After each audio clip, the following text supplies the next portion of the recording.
Burri më detyroi ta abortoj fëmijën. A kam unë gjyna që ju bindja atij, por pa dëshirën time? Po, je bashkëpunëtore në krim.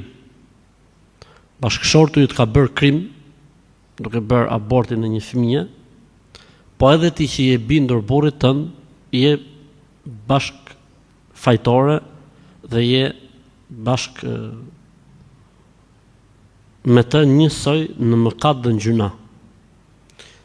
Ne me të vërtet themi që femra respekton dhe i bindet burrit, po asnjëherë dhe asesi në ato gjëra që janë të ndaluara.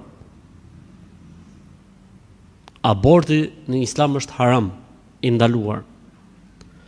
Dhe nëse burri në një moment caktuar luan mendsh, apo për 1.278.000 arsye se don fëmin, gruas në këtë rast nuk i lejohet t'i bindet.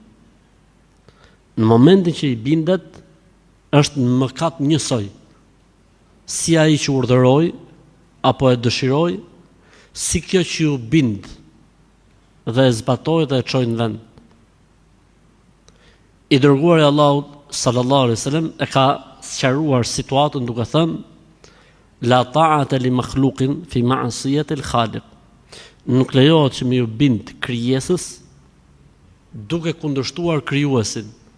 Në këtë rast krijesa, pra burri, bashkëshorti, po kundërshton krijuesin, Allahun, duke i thonë gruas që të bëj abort. Në këtë rast e ka haram gruaja që t'i bindet burrit. Nëse i bindet, është bashkëpunëtore me të në krim. Allahu na ruaj.